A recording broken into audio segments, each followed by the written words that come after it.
Folks, good morning.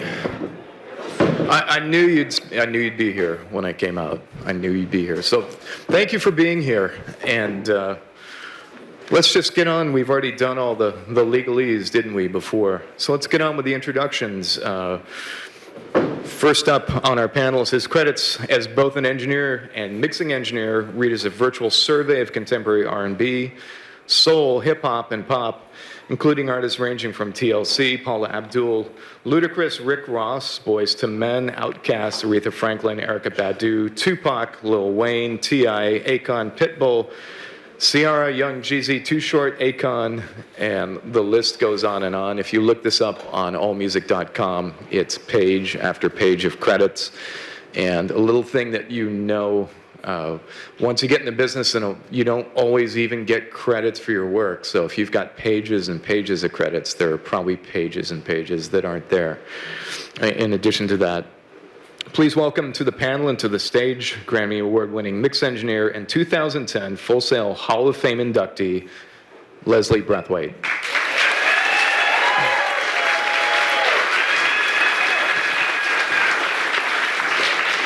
Once again. Yellow. Our next guest, at one time made me self-conscious as to whether I was a scrub, and then if I was, what could I do to change that status? She was one-third of one of the best-selling female R&B acts of all time, counting up 12 top 40 singles with 4 number ones, 2 number twos. All 3 albums were platinum, including the 11 times platinum Crazy Sexy Cool album. Her group's music rocked virtually every party for 10 years, and in fact, continues to rock the party. Please welcome to the panel and to the stage, Tionne, T-Boz, Watkins.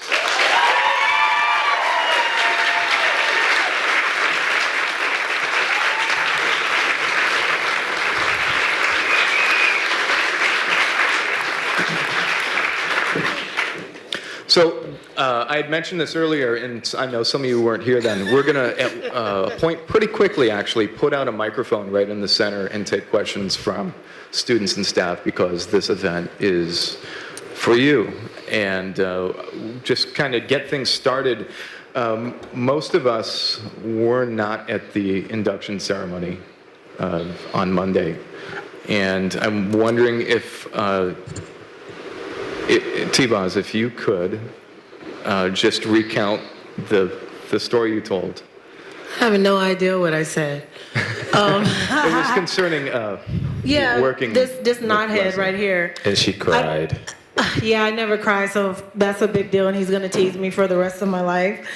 I basically just spoke from the heart, and what I told was our story. And I met Leslie when he was 18 years old. And he was my intern. But the thing that I really respected about Leslie the most is I was saying how no matter what, he had came down to Atlanta, no money, no place to live, and he just always had a smile on his face, and he was just always so happy.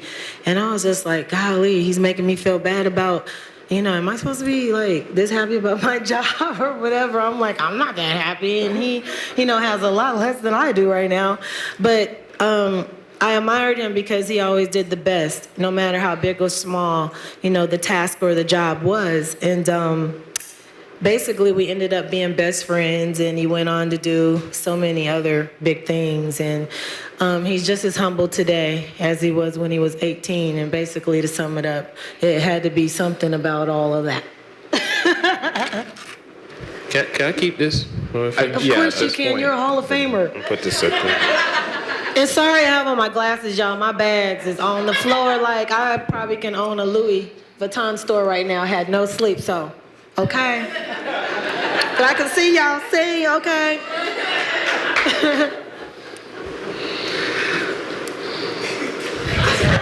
I'm silly. She got issues, yeah. I do, whatever. He does too. That's why he loves me. Not as many as her. Well, Leslie, you can always tell our experience about me what? No, it's fine. No. Okay, I'm gonna be quiet. No, she's not. I have, there were some really good questions for the panel on Tuesday, and a number of them were just dealing with, it's almost like the sort of Jedi aspect of working with, with major artists. And Leslie, once you got to the level of working with major artists, what was maybe the one sort of that Jedi knowledge thing that you could pass on to our students, like what to stay at that level? Say the last part again. What is maybe the one thing that sort of Jedi knowledge that really sort of attain knowledge of once you start working with major artists and on a major level, how do you stay there? What is that thing that once you get there, that keeps you there? You just keep doing all the things that you've been doing, and you just kind of, like I kind of pointed out yesterday, one thing I noticed with all of the major artists that I've worked with in my career, all of the bigger names that I've worked with in my career, like the Madonnas and the Jay-Z's and the T-Boz's and those upper echelon type. One thing I've noticed about all of them is that they all have very consistent traits. They're all on time. They all don't roll with large entourages. They all just about their business, and it's a level of professionalism that you see is constant with all of the major or larger artists. And so it's one of those things where as you get to work with these larger artists, you just got to keep doing the stuff you've been doing. You got to keep working just as hard. You can't work real hard to get somewhere, and then when you get there, all of a sudden it's party time. Because I've seen so many artists go in and out. I've seen a lot of artists come and go because when they got to the top, then they stopped working hard and they stopped doing all the things that it took to get them there, and then they start partying, and then they start falling off, and then they start wandering around. People ain't buying their records no more, and it's just as simple as you got to keep working just as hard. Like, so even now that, nothing in my career changes the way I work. Like, okay, I'm down here for the Hall of Fame thing, and it was an honor and all that, but all throughout this trip, there were times, we went to Busch Gardens yesterday, and there were times I had to take time out of my day to, they went on a roller coaster, and I was like, okay, I'm gonna stay back because I need to make some phone calls. I gotta work. I gotta talk to Jeezy, and I gotta talk to this person and that person. So there's never, I don't let, where I am in my career determine how hard I work. I still work just as hard. Even on the way over here this morning, I was kind of on my iPhone, returning texts, doing stuff, while Tionne was telling funny stories in the front about, what were you talking about? Oh, lions killing each other or something, I don't know. But, yeah, so definitely. Thanks. I have 2 questions that I'd like to pass along, and these are from online students. They can't be here. We have a growing online presence in the amount of students at the school that are strictly online, and they may or may not ever come to the school, but we want to include them in this event. The first one is from a student named Michael Washington. He's in Springfield, Virginia. He's in the Entertainment Business Master's program, and he has just started, and his question was for Leslie. And it starts out with a proclamation with an exclamation point. It's congratulations on your induction. So I'm a new Full Sail student that started this past week.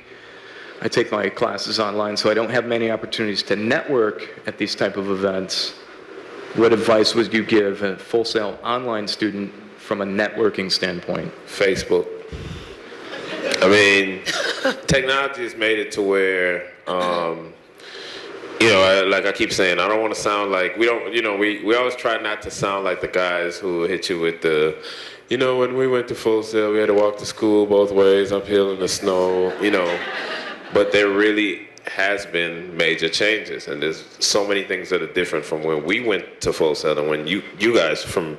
So even at an online perspective, even if you don't have the opportunity to come to events like this and network with people like me, there's Facebook. I'm on Facebook, and people know how to find me. It's technology has made it to where we can all connect with each other. So Facebook. Do you find it helpful at some point that, or significant, that if somebody that you've been dealing with through the internet just showed up one day in person to introduce themselves to you? You said, do I? What if somebody just after dealing with you on Facebook or through the internet in some fashion just showed up one day to introduce themselves to you? Would impress you or? I would think they were a bit of a stalker, but no. No, I mean it's all in context. So I'm not saying just hit me up on Facebook and if I respond, then you're going, okay, I'm gonna show up at Patchwork. It's more of a we build a rapport. Right. If I tell you, you know what, you should do this, this, and this, and you follow through, and I end up seeing. There's been tons of interns that have, tons of students that have hit me up, and I do try to find the time to respond to all my emails, all my Facebook inboxes, or friend requests, and da-da-da. It might take a while because I'm working, but if I develop a rapport with somebody and I say, look, you need to contact Corey Anders at Patchwork and blah, blah, blah, and this is how you get in, and they follow through, I end up bumping into them, of course. But if I just respond to your friend request and then you just show up at my doorstep, I'm gonna call the cops. This next question is for Ms. Watkins, and this is from Natalie Cochran. She's in Albany, Georgia. She's in her first month at Full Sail. She's in the Entertainment Business Bachelor's, and her question starts with, my name is Natalie Cochran. I'm a 27-year-old single mother returning to school. I'm majoring in entertainment business because I've always thought I would make a great publicist / agent / manager. And her question is this realistic for me at this point in my life? And do you have any advice on how she should get started in her situation? It's never too late to pursue your dream as far as I'm concerned. I met this guy, he was like 70. And he was just like, you know what, Tionne? He was like, I became wealthy at the age of 65. It's never too late to become rich. And I was like, you know what? That's right. But yeah, just because you have a kid, like I have Chase, she's 9. Like, of course I put her first, but I arrange my life around her schedule because I'm not gonna miss her life, but there's ways to get things done. Just like Leslie just said, there's so many opportunities on the internet, and technology has made it to where we can reach out to so many other people. But I always say pursue your dream. There's so much you can do with Skype, iChat. I mean, there's a lot of things. So my answer would be no, it's not too late. Not too late. Okay. And there's a second question I'd actually like to direct to you, and this comes from Sierra Middlebrooks in Detroit, Michigan. Second month, Entertainment Business Bachelor's, and I already know the answer to this because we talked for just a second backstage. But the question is, are you currently working on any new songs? Oh, yeah. I'm working on a solo album, and I'm in the middle of doing negotiations to sign myself to my own label because... Thank you. If I have to sign back to somebody else, I'm not doing this anymore. Yeah. And also TLC, we're going on tour. Yay. Thank you. We're going, but it will be in Japan next month. That's where the money's at, you know what I'm saying? So we're going to Tokyo, and we're doing Billboard Live, but of course it'll be on YouTube and everything else, but we're going to do 12 shows in Tokyo and Osaka in July. Wow. Yay, thank you. I know my old butt dancing still. Take a Leslie, bam. What? Okay. Oh, yeah. I have one more question that we composed here in the office, and then I think let's start with the student questions right after that. And this just deals with summertime, and in the music business there is the summertime single because it's summer. People are emancipated from possibly school or for other things that they do. The weather is nice for the first time, just getting nice actually in parts of the country for the first time. And if you grew up anywhere but Florida or the sort of subtropical climate, you probably understand what I'm saying and why summertime singles are so important. They usually, in some way, are celebratory. They deal with the summer. They're fun, and they're just meant to be fun. Do either of you have a summertime single yet that you've got picked out you think is going to be a big song or your favorite song of the summer? Unfortunately, I don't, because I do not listen to the radio. As funny as it may sound, it's weird because I'm a mix engineer, and it's really it's a two-part thing. It's one part of it is I do the best I can to save my ears, so I only really listen to music when I'm mixing records, and when right now you see me with some headphones on, I'm listening to stuff that I got to go back home and mix, so I'm trying to get a head start on some things, doing my homework in a sense. But in a recreational sense, like I never listen to the radio. We don't even have a stereo at the house. We don't really listen to music. Doris is not that into music. Zoe is into music. I hear a whole lot of, Dora the Explorer and, Sesame Street and all that, my daughter. But other than that, I don't really listen to music a lot, so I don't have a good answer for that. If I had a feel-good summertime single, it's going to be an older song. It's going to be something that, was out some years ago. I just can't keep up with the Lady Gagas and, But it's more of a professional thing. It's just I just need that downtime for my ears. I don't want to be like some of the artists that I know who in at this time of their career, or when they get older, they just can't hear anymore because they've burnt themselves out. So I try to limit the loud music and the music listening to the studio, and I don't go to clubs, I don't go to concerts, I don't go to shows. It might seem like I'm very anti music industry if you hung out with me. But I just, the honest truth is I just really love music. I love what I do, and I just want to preserve it for as long as possible. Tionne, do you have that song, or? I don't pick one song for the summer because I just like music, and I have a 9-year-old daughter, so unfortunately I have to hear Justin Bieber all the time. And I like Favorite Girl though, and I'm like, hey, to some of them. But I probably would pick Will Smith's Summertime still. That's a classic, But I can't pick one song. I'm just a person who just likes music, and I don't listen to the radio a lot either because they play stuff over and over and over. So I just go to iTunes and I listen and I just pick stuff. Craziest thing is, I'm gonna tell you what's jamming right now. Y'all remember the remake of Friday the 13th, 2009? The remake or whatever? It was a song in the background, and it was like dun dun dun dun dun. I was like, oh, join that beat, And it was this guy rapping. So I was like, I have to find this song. It's called I Like It, I Love It. But it was Tim McGraw rapping. Y'all have to check it out. It is the bomb. So I'm all in the movie like, hold on, shh, don't say nothing. It's like, I like it, I love it. He's like, don't know what you did to me, I don't. And it's so jamming. So y'all gotta check that song out because Tim was like getting it. And I think Nelly wrote his rap because, I came front, he had his little singing parts like Nelly. So I just have to say that. Y'all need to check that out. So I usually stay on iTunes a lot. Okay. Hey, you know what we're talking about. I mean, generally, you can just all say yes and throw your hands in the air. You understand what the summer single is. I mean, I kind of made a list of some of the summer singles in Summertime by DJ Jazz and Jeff, and Fresh Prince is on there. But, classic cases would be, like Hot Fun Summertime by Sly and the Family Stone. There's always kind of that summer song out there. And frankly, the business is sort of angled it every year, like lining up these hot singles to come out in the summer, and they really operate at their best in the summer.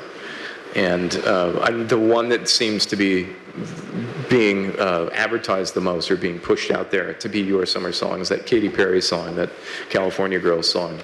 They're trying pretty hard, but keep an eye out for that. I know summer's just starting, but there will be a war going on, almost like the World Cup. There will be a summer song war as the summer develops.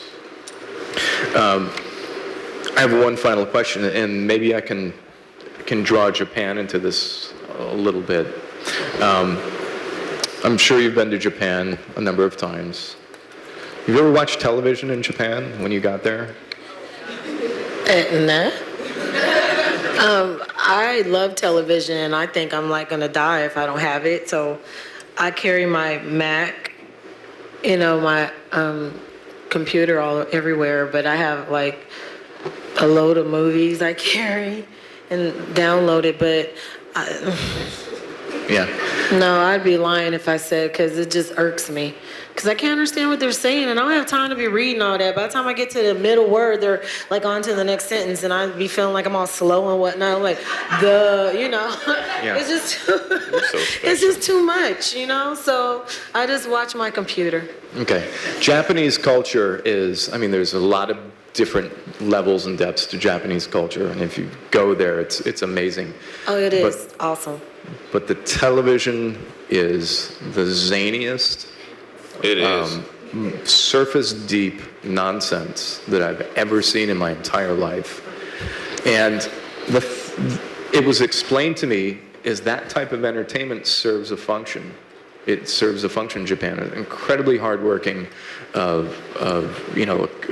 people in the economy. They just work so hard. I mean, life is a rush for most people in Japan, and it just serves as entertainment. So this is a setup for my next question in dealing with summertime singles. Summertime singles are really just meant as fun. But we have students all the time that I talk to regarding music history, and they're just like, the songs are so simple, and they're just about nothing right now. And a lot of students say this is a complaint. Well, a lot of songs are meant as entertainment, but in the past, message songs were typically for the radio, and the radio was the thing that united so many people. Your radio was the one place you could get a message out, and a lot of people could hear it. So if you were hearing, the Impressions doing "People Get Ready," I mean, that was in 1964. Or 1965, and Dancing in the Streets of Martha and the Vandellas, Respect by Aretha Franklin. These were entertainment songs, but on top of it, they were message songs. They also carry a coded message, and it carried through the radio, and everybody could hear it. It was a uniting theme to this. Well, we have so much entertainment in so many places to get information like we had just spoken about. Do we need message songs anymore? You think we do? Yeah, yes. I'm going to tell you why. First of all, I'm a lyrical type of artist, and I believe in lyrical content, and I feel like it's went away, and that's what we talked about before the other day, is how, he has issues. How, the creativity is gone in the music industry, and everybody likes to play it safe.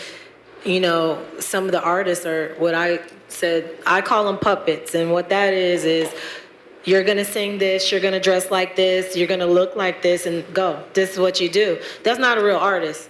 You know what I'm saying? And, we need lyrical content because to me, like, America's at all-time low. All you see is naked girls, on the television, even to the biggest ones. Everybody's butt naked, got their booty popping or the butt cheeks out, gyrating. You know what I'm saying? We don't watch videos at my house because my daughter's not going to think that's the jam. And I let her watch Disney channels because they're good and clean. And that's crazy because I'm in the music business, but that's all you see. And I think it's programming our little girls to become strippers and I don't like that. Thank you. And as far as, just the creativity of, like, letting artists express themselves, that is so needed. Like, for those like me, those of us who still want to do it. So I still have those songs that help you feel better about yourself, because that you can't say, like, when I wrote I'm Pretty, you can't say that enough. Like, girls need to know, yes, you're beautiful. No, you don't have to have your breast out or your butt cheeks out to get a man's attention. He should love you for something other than that. Then that's like, the cherry on top. But that shouldn't be the first thing you're respected for or looked at for. But I don't know. Yeah, it's needed.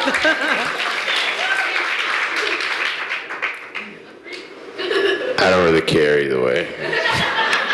Yes, he does. I don't give a shit. No, I'm just playing. I agree. However, I'm one of those people who, I'm a yin-yang kind of guy, meaning, and Tionne actually said it yesterday too, which is, I think how life works and how the world works is, you gotta have the good, you gotta have the bad. And in order to be able to differentiate or to understand your good times, you kind of got to go through bad times, blah, blah, blah. So I think that everything offsets everything else. And I think that everything is necessary, even though some people may not agree. Some people may think, oh, they should just be positive music and blah, blah, blah. I think the negative music is necessary too, because it kind of sets the stage for the positivity. And I think that, and when I say necessary, I mean in a sense of, I think everything should just exist. I think you should have those videos where there's no message and you're just Soulja Boy, you, and and guys that talk about absolutely nothing. I think that's fine. If that's what they feel like expressing at the time, I think that's wonderful. But I also do believe that we should have more songs and more messages and more, lyrical content. But I think everything has its place. And I think with any great artist, even they go through their phases. Like Bob Marley, there were some songs he was talking about changing the world, and some songs he made about a lot of the political chaos in Jamaica at the time. And then there were some songs he was just talking about getting high. So, I just think dimensions are important, and you just don't limit your taste or your senses to just one dimension. I just want to add, I agree totally with what he said, because it's to each their own. But I just think people have gone away from the lyrical content, though. There's not enough artists doing it. You know what I'm saying? You get more of the, hey, and what y'all, I'm in Atlanta, so, you know what I'm saying? I get crunk, but you need more of it, and, for those who are not afraid to do it. Now, I am not afraid to do it. Have any of you thought of any questions? Anybody have questions? Let's start with your questions at this point, shall we? If you would just line up single file, if you would tell us who you are, and one-part questions, please, today. Thanks. Hi. It's not. Oh, it is working. Thank you, Angel. Good afternoon. My question is a one-part question. My name is Lawrence LeBee. I'm from Louisiana. I'm an entertainment business master's student already. And my question just revolves around the current state of the industry. We're in a culture right now where everything is faster. Everything is more instant. People don't want to pay for things. You got record labels taking advantage of artists, raping artists. And my whole question is, with the branding taking place with your Lady Gagas and everything going towards a deeper meaning, and your artists taking on these major concepts, everything is a performance now. How do you plan on maintaining your brand as T-Boz? It's for me, huh? Right. Well,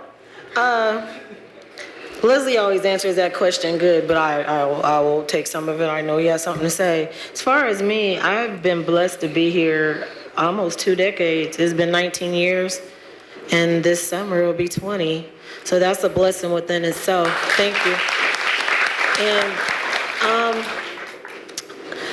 we talked about, the small group of us who still fight for what they want.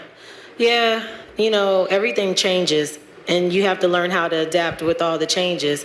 I'm a true artist, so I know how to get in where I fit in. I'm a true hustler. I'm going to make it happen. And, you can't be afraid, to go after, your dreams still. And I still have a lot of stuff I want to do. And I don't have a problem. Yeah, I've been all around the world, biggest girl selling a group, yada, yada, yada. But I have no problem humbling myself and still working hard to get to where I have to go. And it's a lot harder, and I'm still one of the people that, like I said, I want to sign myself, because I'm not going to go back into the system where they were raping me. If I'm not going to make the record company money and the artist money, then I'm not doing it. That means my job is over, because I don't have a whole bunch of years and times left. I'm 40. I've been doing this since I was 19. I don't have time to keep making other people rich. I have a child to raise and a child to feed. So I'm a mommy now, and, I have to think that way.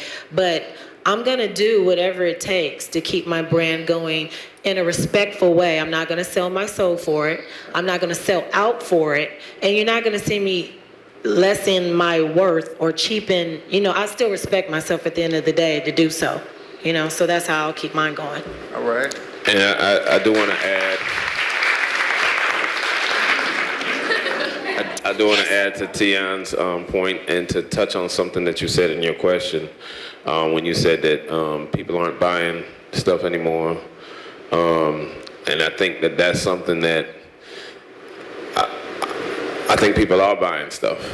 The thing is, they're just not buying the same thing. And I think the smartest way to survive, period, this is a general concept, it just doesn't apply to the music industry, is you have to learn how to adapt. You have to learn how to change with the times. And like I said, I've been saying this for almost 10 years now. When people stop buying music, just stop selling music, sell something else. And it's not to say we all go out of business. You just kind of refocus what you're selling. You don't focus on selling CDs and the music. You focus on selling the artists and focus on the shows and the paraphernalia or whatever else. People are still buying stuff. I got you. They're just not buying the same thing. And you have to be smart enough to recognize that. That's what I forgot. I wanted to add to that. Because I've done so much in the business, I've earned respect, and a lot of other doors have opened, so you can use both worlds to help each other. Now it's an entertainment business. It's just not about music. That's why you see artists doing reality shows. You see these commercials. It's about branding yourself if you're able to do so. I have books. I do a lot of philanthropist work. It's all on what that person wants to do. I'm a big advocate for sickle cell because I have a national spokesperson. I talk to a lot of schools and people. I talk to suicidal, troubled kids, whatever. But that's what I've chosen to do. But you sell whatever, makes sense. I write movies, ATO was my first, blah, blah, blah. A lot of behind the scene things. ATO was about me and Dallas's life growing up. T.I. was Dallas, Nunu was me. Wow. But I've never been an I person, but I have my name on a lot of things behind the scene. I'm not a camera happy person, but like I said, as long as I'm feeding Chase and I'm doing it respectfully, that's all that matters. I don't care who doesn't know, my name was on this credit, but I'm getting that check. Please believe that. Well, look, be blessed. Keep the game. Thank you. I appreciate it. You know what? I'm just gonna leave that the way that is. You're amazing. I love you. Thank you. My question. To me or her? Both of you. I'm amazing. I've been too. reading your credits to everybody back home, man. I'm just saying. My question is, I sing and I songwrite, Oh, cool. and I don't know exactly what would be the best way for me to push myself into the business. I've done shows and all that stuff, but how would I promote myself as a songwriter other than business cards or just paper, hand this, because next thing you know, somebody's throwing it in the trash. What is your best advice on how to put somebody out there for their music? I have a good answer for that one. Go ahead. Write and sing the best possible songs. So, and that's the foundation. There are a whole lot of answers to that question. Mm-hmm. But the first answer is make sure your product is that damn good. And eventually it will not be ignored. Also, like Leslie said before, so many outlets on the internet between.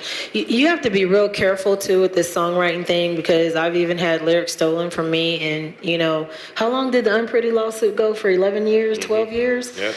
Yeah, I didn't get my money because somebody said it was just crazy. So you have to be careful with your lyrics. So it's a kind of bittersweet thing, because you want to get it out there, but you don't want to always give people your work.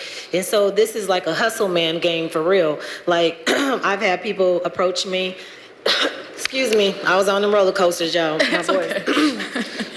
I've had people approach me at the studio. I've had people hit me up on Facebook, Twitter. That's the great thing about that.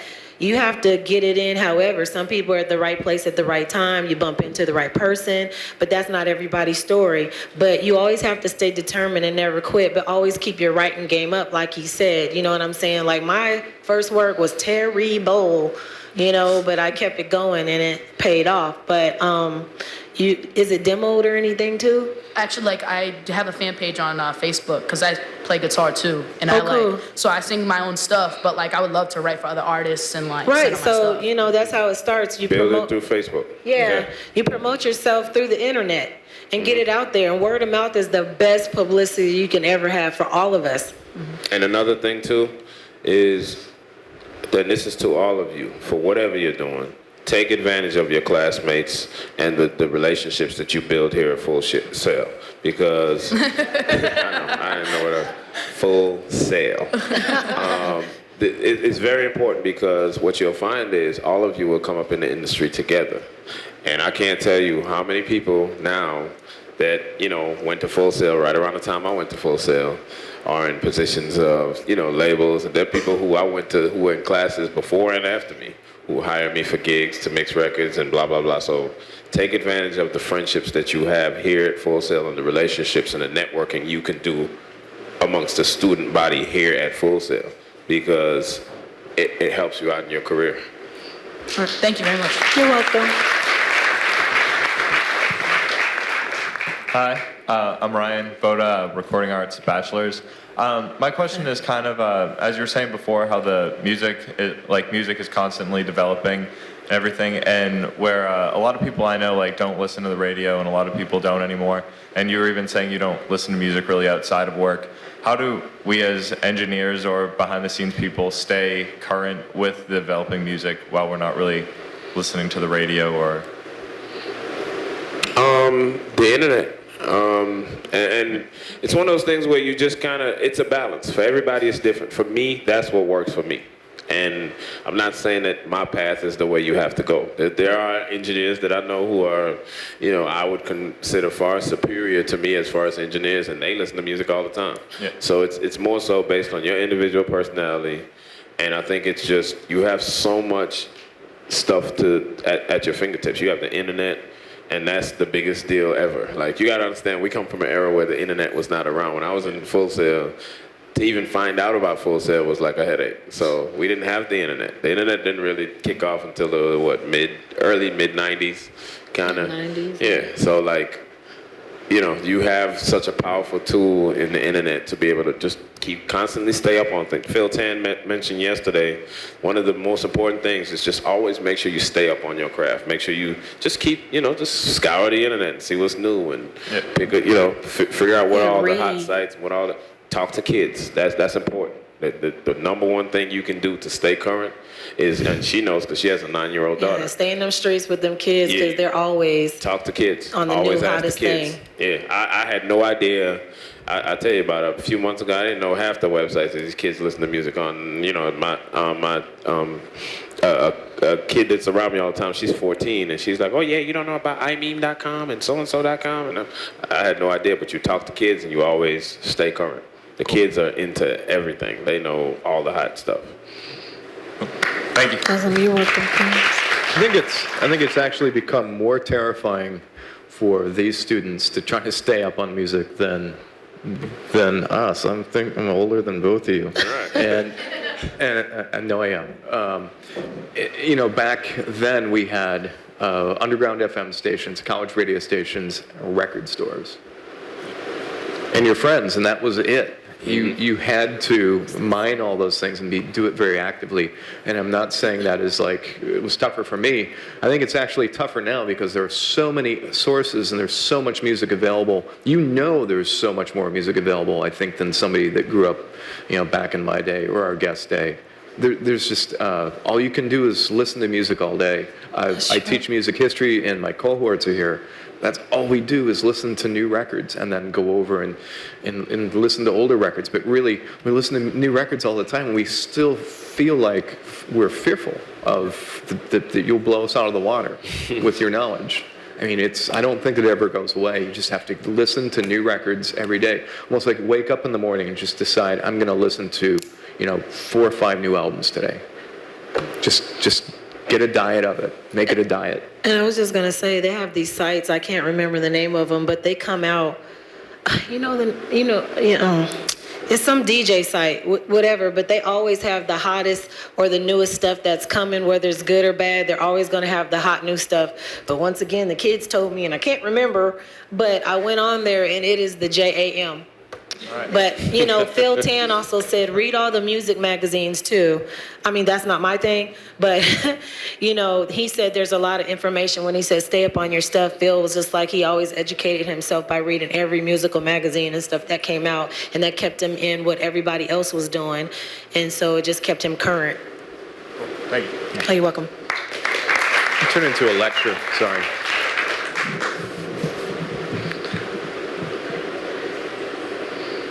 Media person here. Hello, my name is Katie Lee Reed, and I'm currently a student of Music Business Bachelor's. And I know T-Boz, you just shared with us some of the projects that you're involved in, but I wanted to ask both of you, what are projects that you'd like to become involved in because you enjoy them, not necessarily because you need them to supplement your career? Wait a minute, I can hardly hear you. Did you hear? You said what are projects that we've become involved in because we enjoyed them and not because... Right, what are projects you like to become involved in simply because you enjoy them, but not because you need them to supplement your career? You do it for the joy of doing it. Oh. For me, that's pretty much every project. I never approach it like I need to do this to pay the mortgage. And in theory, I do. I'm not trying to paint the idealistic picture, but my mentality when I go to work is I just love my job. And even what's funny, I tell the story all the time. There was a time in my career where I probably, it's not like I always, had this, state of euphoria. But there's times when I have gone to work and I said, you know what, this one might be just about a check today. But because, there are projects that you are a little more enthused to work on than others. But here's the lesson. Here's the thing I learned about that, is that I just really love what I do, and I really approach it with a certain level of enthusiasm every day, because you never know who is the next big artist. You never know what this project can mean for your life. And when I say can mean for your life, I told the story a while back. I was working with, I remember when very first time I ever worked with Manny Fresh, who was here with us yesterday, and he's been with us throughout the weekend. And Manny is now my business partner, one of my best friends. But even before I worked with them, the Cash Money Millionaires, I'm sure some of you in the audience are familiar with who they are. And when I used to see their videos and they were doing donuts in the parking lots with Rolls Royces and Ferraris and just jumping around the videos, and there was a million of them, I used to think they were crazy. And I used to be like, oh, geez. So when I got the call that they wanted to work with me, they had heard who I was and wanted me to make some records. At first, I was a little negative about it. I was kind of like, I don't know if I'm going to work with them, because I've heard stories. But here's the thing about stories. They always come from somebody else's perspective. So I made a decision right then to myself, like, you know what? I'm going to give it a try. And I'm going to just see, and I'm going to go in with the same level of enthusiasm, and ended up working with them, loving working with them. It was nothing like I thought. They were not bananas. They were not disrespectful. Manny ended up being, one of my best friends, like I said, my business partner. And I met my soulmate because of Manny. And I have a beautiful daughter in turn, all because I made that decision that day. So you just never know. Well, for me, I can't say I'm always happy because I'm an artist. But Oh boy.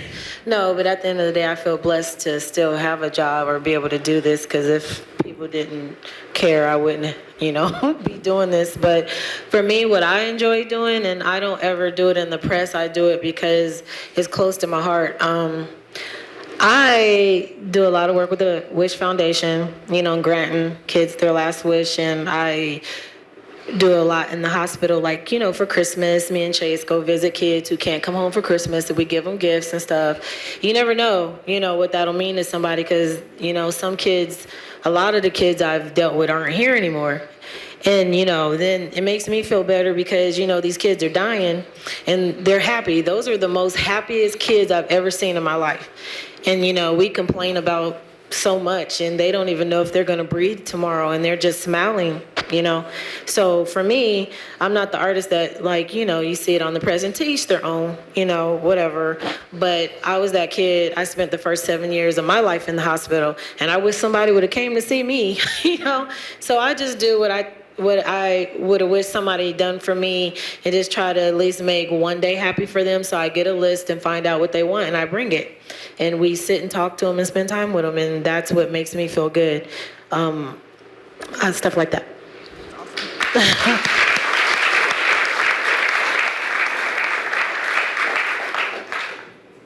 had a quick question for both of you about the Performance Right Act. And just how it's going to affect take the positive for it, because a lot of people will take the negative, oh, how's it going to affect us in a negative way? But just the positives that it can bring and how you're going to bring those positives about for how that will affect the music industry. Ask that again. The Performance Right Act that's coming up for the FCC with the radio. Have you heard much about it? No. What is it? I know we're like in the business, but what is that? Yeah, no, fair enough. It's just the rights. Do you want to go more into it? You've heard about it, right? Do you want to go more into it from? I'm going to defer to you. Yeah. No, tell us again. Yeah, I mean, I'm you know what? interested. I'll step off of it, being as if I'm just gonna explain it, it's not gonna be much of a help for my question. So No, I'll explain it. I No, want we to know wanna now. know now. I'm curious. I don't know what you're talking about. Stuck. Well, I mean, just- I'm gonna have Monique come up here and kind of talk about it too, Okay. from a better Who's perspective. that Just your- because I was just she's our instructor this month, Okay. and I was Oh, kind I of thought just that was your wondering- attorney. I was No. like, I wanted him to ask the question because I was curious, because you have both said you don't listen to the radio very much, but with the Performance Rights Act, as you know, as far as how copyrights work, the only people being paid from songs that I are heard being about played on the radio are the people who wrote the songs. Now with the Performance Rights Act, which is being pushed and it looks like it'll get passed, now you as a producer and you as an artist will actually be able to take home a cut of what's actually being played on the radio, your own cut of it. So the artist will get their cut, as well as the label getting a cut from what's actually being played on the radio. And now the radio station's arguments are, we're already paying the people who are writing the songs. Now we have to pay the producers and the artists, you're gonna put us out of business. So I just thought it was interesting that you guys had said you don't listen to the radio, but now you may actually get another check. I'm all for that. well, here's my feeling on that. I think what's going on now, which when you see, and I'm glad y'all brought that up, but when you see a lot of stuff like that with these new acts that they're passing and all that kind of stuff, what's happening is the music industry is trying to make up for what they didn't catch up on before. So, so here's the problem, and this might be a bit of a long-winded answer, but bear with me. Here's the problem. Remember when that kid started Napster? And the entire music industry attacked that kid. And some people wanted to kill that kid. What should have happened is all the powers that be should have gotten together and embraced that kid and figured out a way and sat down with that kid and said, you're on to something. Let's figure out a way to turn this into a money-making affair. The problem is companies like Apple were 2 steps ahead of all the record labels in the music industry. So Apple, in a sense, kind of figured it out and said, oh, okay. And then you had iTunes, and then they figured out that, they went back to the old concepts of the Sony days where when they came out with the cassettes, they also came out with the Walkman. They came out with the hardware to support the software. So Apple kind of embraced that concept, and they hit you with the iPod, and they had iTunes, and blah, blah, blah. And they had a whole new way of selling music, and boom. So I guess what I'm getting at is this kid who started Napster actually was taking advantage of a whole lot of new technology and a new way of sharing music. The music industry wanted to see things done the old way, so they kept sticking to it and they attacked the kid. The problem is progress is inevitable and evolution is inevitable. And with technology evolving, the music industry didn't. And now they're playing catch up. And now they're trying to do this and do that, and now let's try to get the artists paid off of radio play so that the artists can be more advocate for radio, and that's what that is. That's just trying to get the people who are now going to see a check from radio play to start advocating for radio. Radio is dead, and that's the truth. The kids don't listen to. You ask any kid, any of y'all that know a kid that's 15 and younger, and ask them if they listen to the radio. But they could tell you a million websites that they go to listen to music. But they couldn't tell you the hottest radio station in their city. So radio is dead, and what they're doing is they're trying to get the artists and the producers on their side now. And even though the radio stations are complaining about it, the problem is that they're trying to fix these problems with, it's kind of like they're trying to fix the problems with the wrong remedies. And what they really need to do is just, as a collective whole, the people who want to pass the act, the radio stations, the producers, everybody needs to really understand that we need to move with technology and stop fighting it. And the music industry still hasn't caught up to technology. It's so funny when whether you had Comcast or whatever cable carrier you have, or DirecTV, it took the music industry the longest to have an HD station. The longest. CNN and all these other, stations, and then you had all these hit shows that came about because people wanted to watch HD programming but didn't have any content. So the cats who build the bikes in that shop, what's it called? I can't remember. They build these chopper bikes or whatever. West Coast choppers. Yeah. Yeah, that show became popular because it was an entertaining show on an HD station that people wanted to watch HD content. And I'm saying all that to say the music industry is always the last to catch up.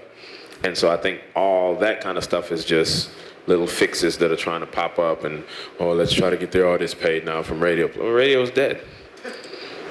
So that's just how I feel. Yeah, I'm on iTunes. Hey. All right, thank you very much. Thank you. How you doing? My name is Hayes, and I'm from Queens, New York. And actually, I just want to say T-Boz, TLC is my group. I love you guys. Thank you. Before I actually came here, I would watch the VH1 behind the scenes about you guys' story. And what I noticed was that you guys never put an emphasis on what's being emphasized with female artists now, which is the whole thing about the sexual aspect of it. And I guess my question is to both of you guys is, as a female artist, where do you see that positive standpoint for female artists in the industry? Because if you look right now, it's all about sex. I mean, sex sells, but all the female artists are putting their bodies out there. And as a female artist, that's not the way I want to go about doing things. And I don't know if there's a route to take to get into the industry and not have to wear the booty shorts and have to talk about your body and constantly talking about the sexual aspect. You don't have to. You just have to be the person bold enough to stand up and do it like we did. We became the biggest girl selling group of all time with our clothes on. Right. That's hard to do. Very much. Because you're just going off of music, talent, dancing, or whatever, like not selling sex. That's the easiest route to take.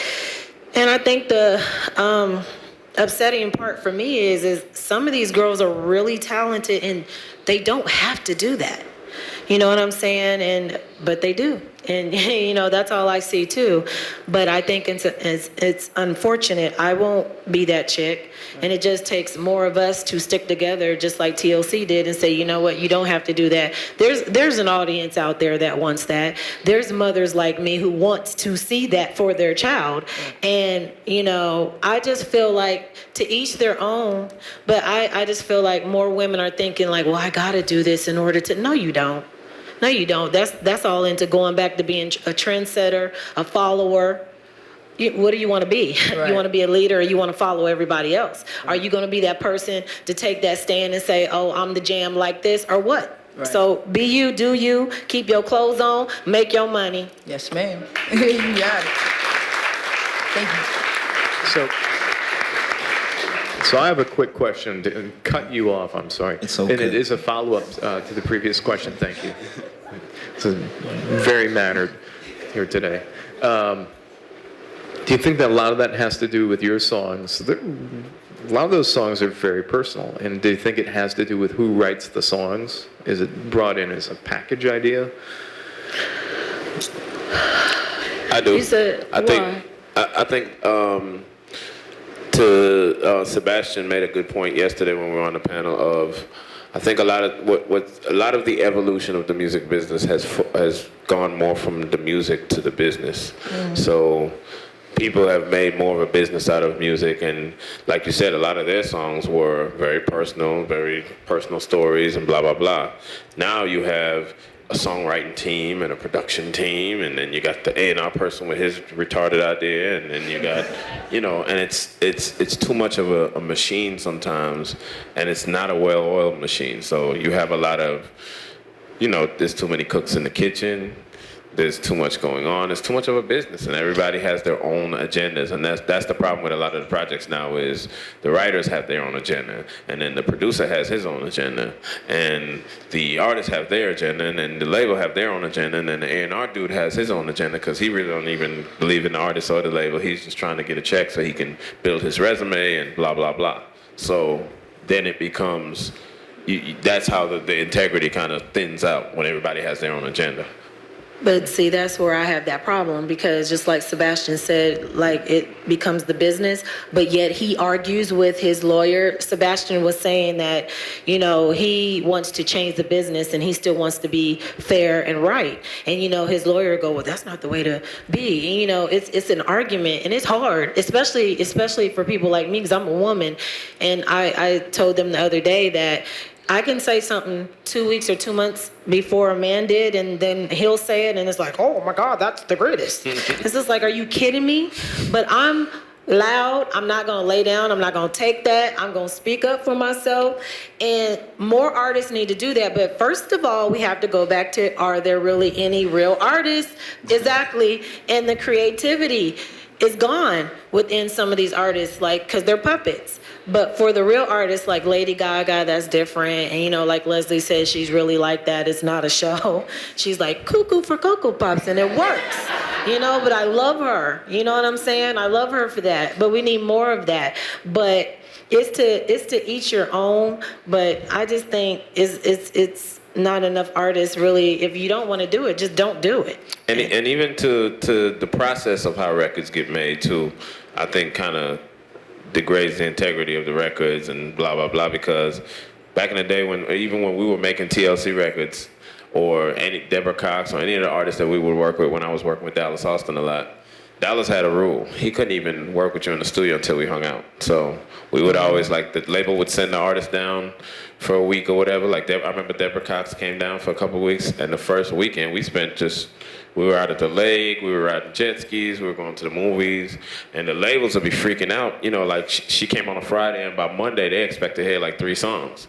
And we hadn't even set foot in the studio yet. And the label's freaking out like, what are y'all doing? Oh my God, Leslie, are they working? What are they? And, you know, I'm out on the jet skis with them and da-da-da. But the point of it is Dallas wanted to make sure that we all were on the same page, and we all felt like we were friends, and we all felt like we were moving towards the same thing. And even though, yes, we do have separate agendas, we wanted our agendas to kind of be going down the same road. And it's the chemistry. And I don't think that Dallas would have been able to make the records he made for TLC if he didn't have the chemistry that he had with them, or the records that he made with Madonna or Deborah Cox, or the list of people I can go down the list of where it was play first and then work. But it was important. And nowadays, sometimes the writers never even meet the artists. They don't at all. I talked to Chandra Bangladesh. I was like, oh, Amelia's the bomb. He was like, man, I ain't never met Lil Wayne or Beyonce. When he did A Diva, it's just like they don't even know the artist. You get something over like the internet and they're like, they don't even know these people. Like, there's no chemistry, there's no bonding. Man, we used to be all over the place. I know. We was at Disney, Universal. LaFace was mad at us because we had a ball. It would be Leslie, Dallas, and Tionne. Right, and then I'd be getting calls from the record label, and they would be furious. Like, they'd send us out to LA, and we'd go out there and go to the Universal City Walk and go on the roller coaster and do all this stuff. But, you know, 14 million albums sold later, nobody's complaining. Exactly. So it's kind of like, just let us do the process. You know what I mean? And now, sir. Okay. How y'all doing? My name is Corbin Smith. I go by Sleek. I'm from Baltimore, Maryland. This question is for Mr. Leslie, but T-Boz, I have to say, I love you. My mother love you. She keep calling and texting me. I'm telling her, so she said hi. Hey, Mama. Thank you. Mr. Leslie, I have one question. It's kind of a class thing. When you were here at Full Sail, what course or what advice from a course director was given to you that still sticks with you today? I had Hunter Menning was teaching our. I'm guessing that all you still have Hunter. And what's he teaching now? Audiotronics. Okay, yeah. Back then it was called maybe like studio maintenance or something. I don't know.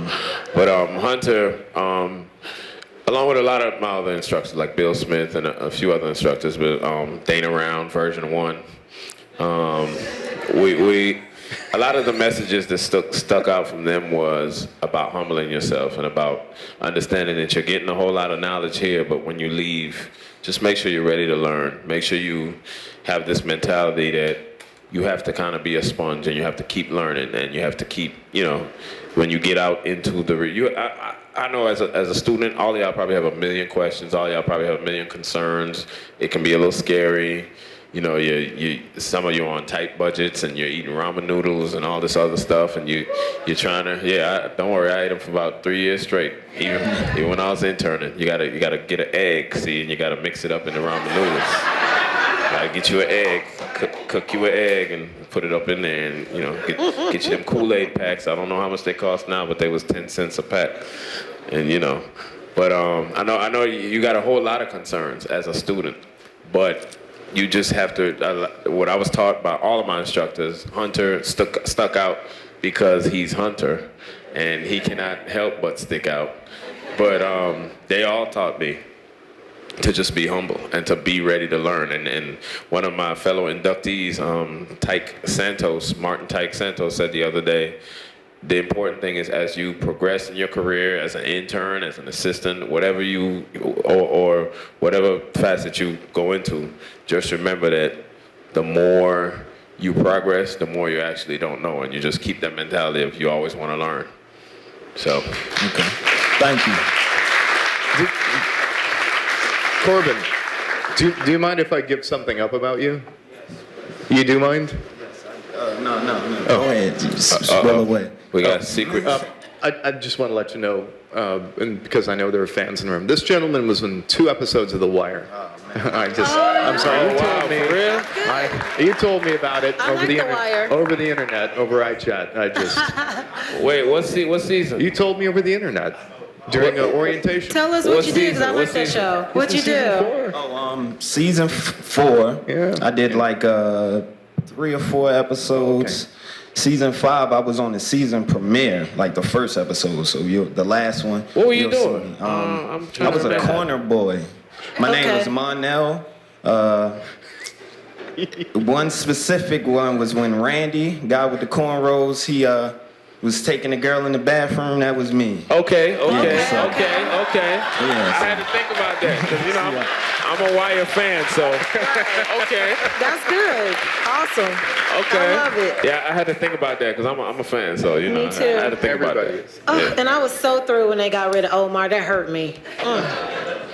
Okay. All right. Hello, my name is Cecilia. I'm from Dublin, Georgia, and I'm a recording arts graduate currently in the music business. And basically what my question is geared towards as far as like, I see that you all have like a very close relationship and you're a mixing engineer, you're an artist or whatever. When I started classes in the recording arts program, I started with 180 people. So pretty much it's like all of us are in the same area of trying to be that engineer, trying to be that mixer, trying to be whatever it is. So what advice would you give a person like me when I'm actually going into the business or trying to get into the business when you already have personal relationships set up and you already have those connections pretty much, and it's kind of like you're trying to get in or prove yourself, but most people already have somebody that they have in mind or that they want to work on their project, they want to do this, and by me not knowing anybody, how would I get in there as far as like kind of like prove myself, especially as a female coming in trying to be a mixing engineer or whatever? Well, I like to say, as far as that's concerned, I think this applies to any field, whether you're in video gaming, whatever. What you're trying to prove when you're breaking into any industry or you're breaking in the door, you're not trying to prove what you know. You're trying to prove how you think. And I think that if you stick to that, your career will move along a lot faster. And what I mean by that is you went to school, you have Full Sail is an amazing, university, the facilities, the campus, the knowledge that you gain here, that's all spoken for. So you're not trying to come into an environment and prove, oh, I know this and I know that and I know how to work the board. I know that too. What you're trying to prove is how you think as a person, how dedicated you are, how smart you are, common sense wise.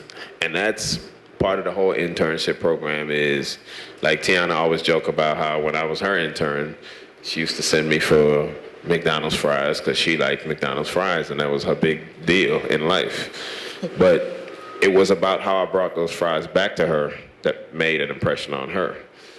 I knew she always liked them hot, so I would stay there and, I would call managers out if I needed some hot fries. I would walk in there and be like, no, let me watch out, put them in the batter. And I would come back with the fries, with some ketchup, with some napkins, with some, you see what I'm saying? It's about how you think. And it's about your dedication. It's not necessarily about what you know. Tionne didn't really care if I could mix records at the time. All she cared about is my drive. So what you're trying to prove to people is how dedicated you are. And I was just gonna add, like your work, like he was saying, work ethic. I can never say that. Good. Ethic. Yeah, I said ethic. So like special. That. She had part of her brain removed, so seriously. No, I really did. She had a brain tumor a few years ago. And but I really didn't know they took out some of my brain. I thought he was playing all this time. The tumor was about the size of a grape, and when the doctor showed me the chunk of brain that they took out, it was a significant chunk. So. But I was special before that, okay? She had an acoustic neuroma. Like they cared. She had a prestigious tumor. Anyway, girl, he's crazy. Okay, I was just gonna say, just like he said, it's about your vibe, your personality, your aura. We talked about interns and stuff like that. When you start off, you're gonna have to humble yourself, and you're gonna get some a-holes. Really, you are. I'm sweet, and, he just couldn't help but love me. But no, seriously, you're going to get some divas, and, they want, like Manny was saying, special M&M colors picked out. You'll get the dumbest requests, and you got to suck it up and do it sometimes. But always keep your integrity. Don't let nobody, you never know. I'm all big on respect. Like he could, as big as he is now, you never know if the doorman's gonna be your boss. So respect everybody, and you deserve your respect too. But some stuff, you have to bite the bullet and take one for the team. And here's the thing. Let me make an example about something she just said. I had an artist who I probably won't name her, but you all know and love her. She wanted her M&Ms separated. And she wanted them all separated by color, and I'm dead serious, and it was a big thing for her. And that's crazy. So as an intern, what I did was I found where you can buy separate M&Ms. You can buy red, all in one package. You can buy, you know what I'm saying? But the other interns would, like dummies, go buy the multicolored packs and sit there like idiots and pick them out. So when I was the intern on duty, I would always just go buy the colors and put them all in the bowls and bam. One day she sat down, she was like, Leslie, let me ask you something. Like, how do you separate these so fast? Like no other studio I go to, blah, blah, blah. And I was like, they sell them like that. You could actually, you yourself could actually stop before you come here and buy them like that.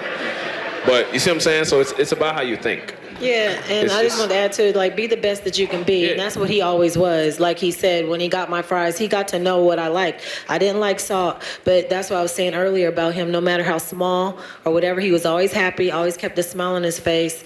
And he would know things about me even without me saying it. And then you're not the person in the room that's taking me off my task when I'm trying to sing, you're not in the way. That's the best type of intern. When the artist is there, you're quiet, you do what has to be done. If they want to talk, you talk. If they don't, you don't. You get in where you fit in, and it all goes back to biting a bullet and being humble, because it's hard. I'm not gonna lie, it's hard, because you really want to say you take your ass and go get them M&Ms yourself, girl, and put them in, Right, but really, but you can't say that. And the thing is, my job is not to complain about her odd habit. My job is how can I get these M&Ms separated the fastest, and how can I get them for her when she needs them? Now, when I'm home talking amongst my friends, oh yeah, I know this bitch crazy. She want her. You feel me? But at the studio, your job is not to complain about that, and that's what the other interns would do. They would sit there and complain, and I can't believe she want her M&M separated, and oh my God, who does that? And da da da, and meanwhile I'm on my hop getting them wham. Here you go, yellow, red, white. What you need? You feel me? I came up with colors she didn't even know existed. That's what I'm say I'm digging how y'all are so super silly and down to earth. I'm loving this. Oh, thank you. Hello guys, I'm Kenneth, Miss Brathwaite and Miss Watkins. I want to thank you for coming out here. 40 years the start of life, I know.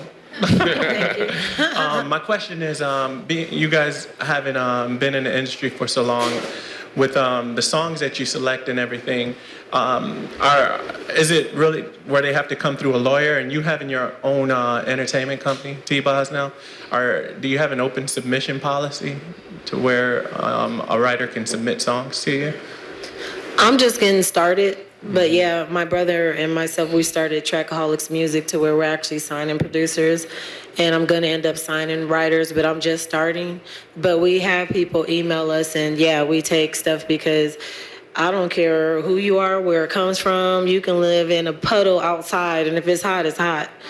Everybody started from somewhere, so yeah, I'll give you an email if you want it. Yeah, I would. Okay, and that's it. Thank you guys. You're welcome.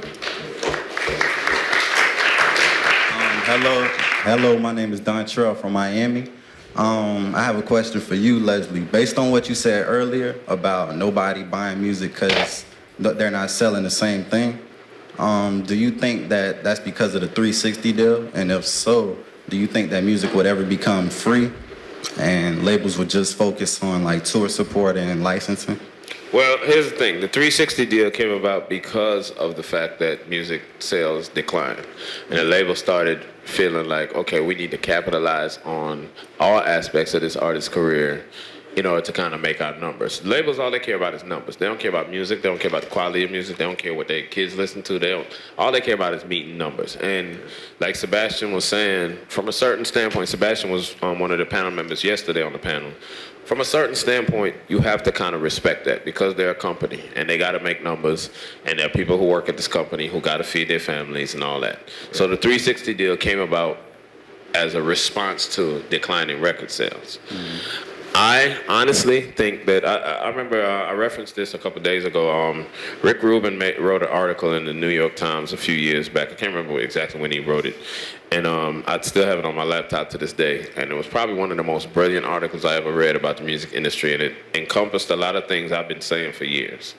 I think that eventually what maybe they should give a try, and maybe what might happen is, I think that music is going to turn into a subscription-based kind of thing. Where imagine if you paid, and this is just a model, an example. Imagine if your iTunes account was, imagine if you paid $19.95 a month to iTunes, and you could download as much music as you want. Because the thing then is, what you're really buying from that company is the right to participate. Now, the music isn't really what you're selling, and that's what it's a hard transition to make, because before you would do all these things to promote a CD to sell this music.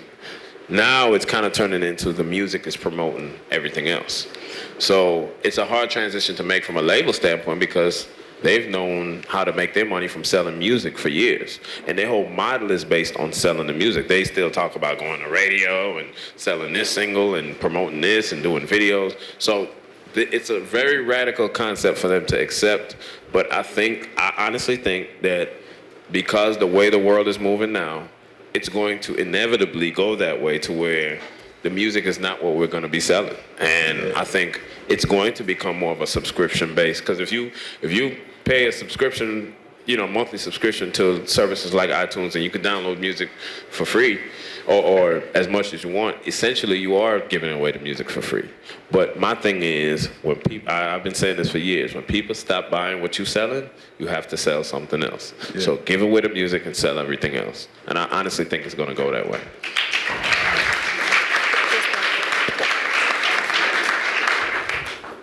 Hey guys, I'm Tiffany. I'm in the EBMS program, month 9, and the who? EBMS. Oh, I'm sorry, the Entertainment Business Masters. Oh, because it's all kind of programs since I went here. When I went here, it was recording arts and video, and then peace out.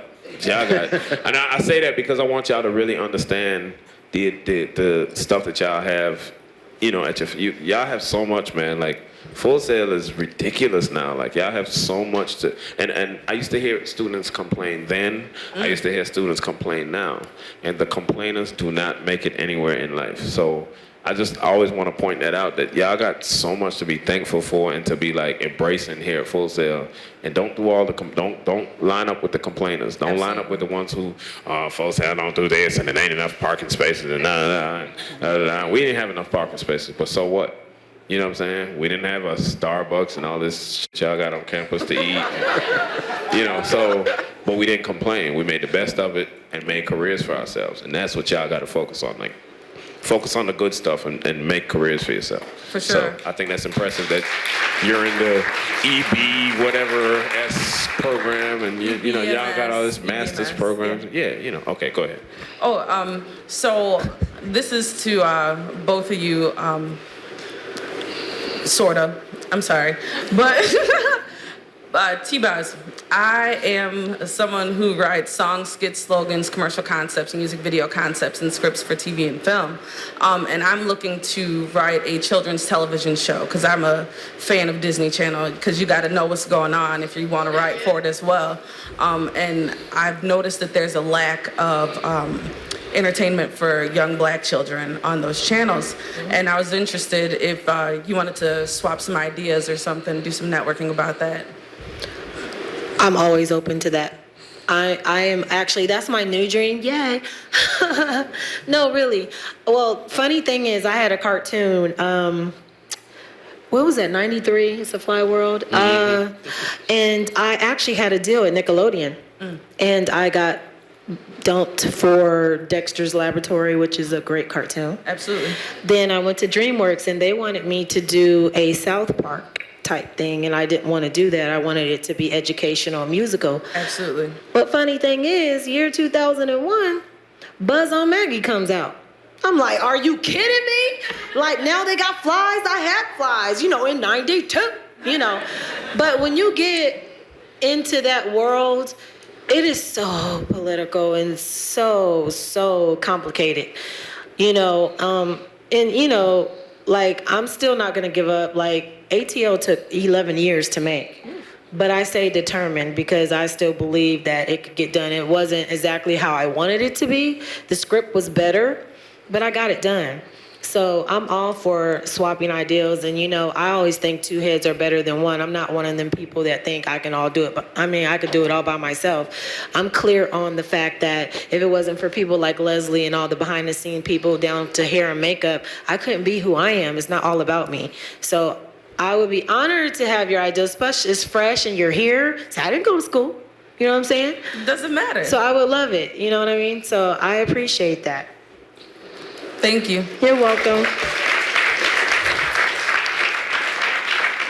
Hi, I'm Monica. Hi. I was just curious to know, are you guys accepting interns for your new company? Oh, at the studio I work at all the time. You can holler at Corey Anders at Patchwork Studios, and I will be happy to write down his email for you and pass it on to you. Okay, that's for both of you guys? Oh, me, mine's not open yet. I closed my studio, but I'm sure when I open one, yeah. Okay. All she gonna do is call me and be like, who should I hire? Leslie, interview everybody. He's right. Hey, how y'all doing? My name is Pete Montoya from Houston. My question was, I'm real big on my creative integrity, and I do a lot with sports, and I'm real interested in making music videos, but I have no knowledge of music business at all. So my question is, who do I go after if I want to make music videos? Do I focus on the artist or like the record label executive, or who do I go after to make that connections and those networking? All of them. All of them? Yep, everybody. Yep, everybody, you can get it out there. I actually saw something really interesting because I've never had this happen. We're about to shoot this sizzle reel that's, you know, for this movie script that I had. We're doing a little pilot for it. But this guy did it in storyboard form live. I've never, I've never seen that. You know what I'm saying? And I didn't even know that existed. So whatever you come up with, whatever you like, always stay creative. You know what I'm saying? And it doesn't have to be like everybody else's, but give it to everybody. And that's what he was saying before. The internet, Twitter, all them things, get like examples of your stuff. Get it out there and promote yourself as much as you can to everybody. To us, if you run into us, like we're here now, take advantage of that, whatever. All right, thank you. You're welcome. Folks, thanks so much for coming. The questions were great. I think a lot of really good information moved. One last question for the both of you. You've been at Full Sail for days. What's the first thing you do when you get back to where you're going? Kiss Chase. Oh, as in today or when we get back to Atlanta? As soon as you get back to where you're Oh, we're going to Universal today, baby. Oh, yeah, we're going to Universal Studios today. Get some ride some roller coasters. But when I get back to Atlanta, I got to mix a Jeezy record. Oh, you mean that way? Well, Yeah, I got to mix on. I think I leave tomorrow, and then I'm mixing on Saturday. Yeah, so. a whole album or a track? I'm doing one song on Saturday. Actually, 2 songs this weekend. One on Saturday, one on Sunday. And then on Monday and Tuesday, I'm working with a new artist named Yellow Wolf. And then I'm back with Jeezy. KP's artist? Yeah, KP's artist. Wow. Yeah, he's dope. And then I'm back with Jeezy on Wednesday, and then doing the whole album from Wednesday on. Well, me, I messed my voice up screaming, so I had to cancel studio. So I'm gonna be watching movies until my voice clears back up because I just jacked it up for everybody. But Bangladesh is doing a song. It's called Gorgeous, and it, I can't do my verse now. So that's what I'll be doing. All right, thank you. So folks, please, thanks again to Leslie Brathwaite, Tionne, T-Boz, Watkins for being here today. And thank you for coming. Thank you so much.